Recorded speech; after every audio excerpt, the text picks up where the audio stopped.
Hello guys, magandang araw. Okay. So, nandito ulit tayo sa ating manukan, no? Sa ating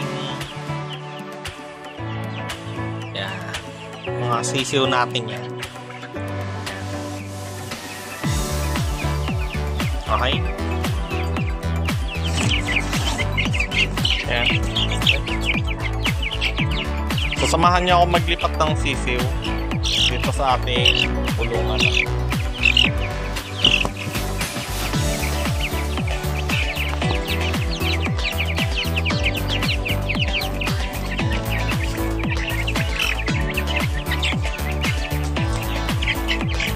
Ulit. Ito yung ating sisiw na lilipat na sa mataas na pwesto. Meron pa tayong mga sisiw dito na mga week old, at saka meron dito sa kabila yung ating day old. Yan. So week old, day old. Tapos ito yung ating incubator. Puno pa siya ng itlog na. Tapos may napisa pa dito. Ito ilang oras pa lang to. Nasa 10 hours pa lang to pagkalabas ng so 24 hours natin ilagay na. Tapos may mga matahilera na malapit na rin lumabas to. 24 hours na lang to, lalabas na rin. So yan. Okay, puno pa. Okay, samahan niyo ako guys na ilipat to habang na pinag-uusapan natin kung ang topic natin ngayong araw ay kung ano yung magandang ilagay sa kanilang dumi para hindi bumaho. Okay? So, dalhin na natin to dun sa ating paglalagyan. Okay, yan. So, ilalagay na natin ito kasi marami na masyado yung silang pipot sa loob ng isang araw, no? Nag-build up na siya ng amoy, no?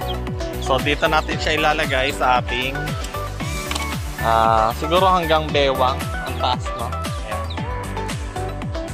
So, ang pag-uusapan natin ngayong araw ay kung ano ba yung magandang ilagay sa dumi nila para hindi bumaho, no? Ayan. So, kung mapapansin nyo, wala tayong nakalagay sa ilalim, no? Ganyan lang. Ayan. So, nasubukan ko na guys yung ipa, yung mga yung sa lagari ng kahoy, na testing ko na din yon. Effective naman, walang amoy, no? Pero kalaunan, no? Kasi palit ng palit yun eh. Kada siguro 1 week palitan agad, no? Papalitan agad. Kasi basa na. Tapos may mga uod na din kasi nilalangaw din naman siya. Kasi yung ipot ay dumadami na, no? So naitlogan na ng langaw tapos may uod na, no? Tapos after nun, kukunin mo na, papalitan mo na naman ng bago. Maraming sako kada So ang ginawa ko, hindi ko na tinuloy yun, no? So nag-isip ako ng bagong paraan kung paano mawawala yung amoy ng kanilang dumi or yung ipot, no? So ang naisip ko, yan, buhangin lang guys. So sa buhangin lang, yung buhangin kasi, maganda kasi doon sa buhangin, kasi ang ipot, bumabaho lang naman siya kapag basa, pero kapag tuyo na ang ipot, wala na siyang amoy eh. So ang maganda sa buhangin, yung tubig bumababa, sinasala, tapos yung ipot sa taas lang. Tapos yun, from there, pwede mo na siyang walis-walisin na lang, no? Tapos ilagay natin bilang pataba. Itapon natin kung saan pwedeng ilagay na pampataba, no? Ayan. So, ang ko kasi, maraming gumagamit ng ipa. Ang problema sa ipa, no? Katagalan, nagkakaroon ng hanip o yung maliliit na insekto. na nakakapagpasakit man sa ating mga alaga, no, na sisiw. Yan. So, kailangan pa nating paliguan ng paliguan. Hindi tulad ng buhangin. Yung buhangin kasi pwedeng gawing sandbat no. Ang pagsasandbat ng manok, yan yung yan, ginagawa natin yan kapag para mabawasan yung hanip. So, instead na lagay nating ipa, so ang pinaka nakalagay sa dumi nila, buhangin na lang. So tulad niya, no, wala tayong nilagay na kahit na ano. So basta nakalagay buhangin lang. So yan, simple lang, wala kang gagawin, wawalisan mo lang, okay na. Kahit hindi mo nawalisan bahala na yung mga nakagala mong mga manok na walis para sa'yo. Kakay-kayin nila yan. Kasi may mga nahuhulog na pagkain. Yan, parang pinakapagawalis mo yung mga nakagala mo na manok. Yan. Sa ganito ka batang sisiw, 1 week old, hindi ko pa yan nilalagay sa lupa. So, dyan pa sila sa may screen. Mas okay yan. Tapos, kapag may mga sumingit na ipot-ipot dyan sa kanilang nayayapakan, pag marami na yan, pwede natin yang sprayan ng tubig para malinis lang yung mga ipot, no? Para hindi makapag-build ng ammonia.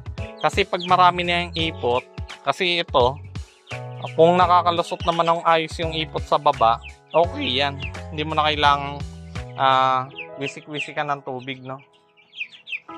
Ito kasing akin ay nag-i-stack yung ipot, kaya ni-sprayan ko lang yan ng tubig, okay na. No? Yan. So, ilan tong ating sisiw dito? Laki. Brahma. So, ang lahi pala nitong sisiw ko dito ay, so may hybrid, tapos may pure Brahma, no? Na turkey line. Ayan, dami. Ilan yan? 1, 2, 3, 4, 5, 6 times 2, 12. So, 12 pieces agad na sisiw. Tapos yung kanina, meron pa ako dong 8 plus 3, 11. Tapos yung sa loob pa ng incubator, ang dami pa, guys. So, yan. So, kita ba? Yan. Okay? Oh. Okay? So, yun, guys. Tapos na tayo maglipat. Doon tayo sa sa ating isang grower pen. Yan. Ito naman, yan. Nilagyan ko lang yan ng bubong. Pader siya. Tapos nilagyan ko ng bubong. Tapos nilagyan ko lang ng mga scratch pen sa loob. Tapos, kasi ito, sementado to Yan sementado yan Kasi kung semento lang yan, yung kanilang paglalagyan ng ipot, maamoy yan. Babaho yan dyan. Pati sa kapitbahay, baka magreklamo pa, no? So, ang ginawa ko dyan, so, may bubong na. Nilagyan ko ng buhangin. Ayan Nakasemento siya, tas nakabuhangin. Tapos, every week, ini-sprayan ko yan ng tubig para maghiwala yung buhangin at yung dumi. Tapos, lahat ng dumi, aagos papunta doon. Yan. Maalis ang ipot nila. Medyo may tagal, may oras ang paglilinis nito kasi sinisigurado ko talaga na maaalis lahat yung dumi. Yan ba? I-sprayan ko yan, tapos bababa dito, pupunta doon, parang pinakakanal, no? Yan. So, parang yung sa halip na kung ipa kasi yung gamit mo, kukunin mo yung ipa, isasako ulit, itatapon na, ilalagay bilang pataba na, ganyan, no? May pakinabang pa naman, pero ito kasing buhangin, isprayin mo ng tubig, yung tubig bababa agad, kasama yung ipot nila, yan. Tapos, reusable ba? Parang paulit-ulit mo lang ginagamit. Ito, bumababa lang yung buhangin, dadagdagan ko lang yan na dadagdagan. No, madali lang kasing linisin to. Ini-sprayan ko lang yan ng tubig lagi eh. Sprayan ko once a week. Tapos malinis na. Okay na, pwede na ulit magamit. O, yan. Di ba? Mga buhangin lang yan guys. Napakadaling gamitin. No? So, kahit nakasemento, pwede lagyan mo yan ng buhangin. Kesa naman rice hull. Ang dami-dami pang nagkaka-insekto pa. So, yung insektong yun, nakakapagpasakit pa yun ng ating sisiw. And, ang problema lang dito, kung maulan. So, kung dapat kasi to laging tuyo. So, naglalagay naman ako ng ganyan. Case ng soft drinks. Para may tungtungan sila, para hindi naman sila laging basa yung kanilang paa. No? Kasi kung dyan lang sila lagi, ayan. No? Pero okay naman guys. Okay naman kahit medyo basa kasi mabilis lang naman matuyo siya no. Yan. O, di ba? Ang ganda. So, yan. Yung mga nahirapan tayong magbenta ngayon ng sisiyo kasi tag-ulan. Konti lang may interest na kumuha kapag tag-ulan kasi nga marami nagkakasakit ng sisiyo kasi nilalamig masyado no, bumababa masyado yung resistensya nila. Pero kapag season na, yan, may i-release na rin naman natin yan.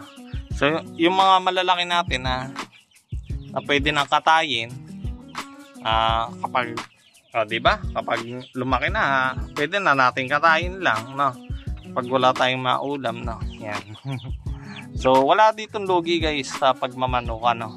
So, malulugi ka lang dito kung pabaya ka, nagkakasakit ang mga sisiw mo, lagi kang bumibili ng antibiotics.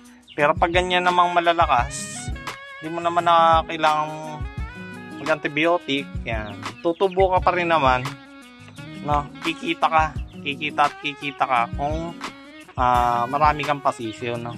So dito sa akin, hindi ako masyadong magparami ng pasisiw kasi nga yung depende ba yan sa market na. Kung imagine mo na lang kung araw-araw ako or every week ay may papisa ako na 100 piraso tapos wala namang bibili ng week na yun. So maipunan tayo dito ng sisiw. So pag naipunan tayo dito ng sisiw, parami ng parami, mas palaki ng palaki ang gastos, plus mas malaki ang chance na magkasakit yung mga sisiw natin kasi nga crowded na. So ilan lang to guys yung ating mga pasisiw na yan. So nababawasan naman siya every week kasi nga may bumibili din naman kahit isa-isang pares lang. Doon sa isang pares na yun tumutubo naman, nakukuha naman natin yung ating gastos, no? So yan. So kapag may interesado, PM lang kayo. Marami naman tayo dyan. Sinasabi ko naman sa inyo kung yung mga qualities, mga characteristics nila, kung sakitin ba sila or hindi, kung malakas ba sila kumain or hindi, masarap ba yung karne nila or hindi, ilan yung posibleng maging timbang nila kapag laki, no? Yan. At saka, plus, kapag may mga tanong kayo, sinasagot naman natin yan basta tungkol sa pag-aalaga ng manok. So yun lang muna mga kateknik, pinag-usapan lang talaga natin kung ano yung magandang gawing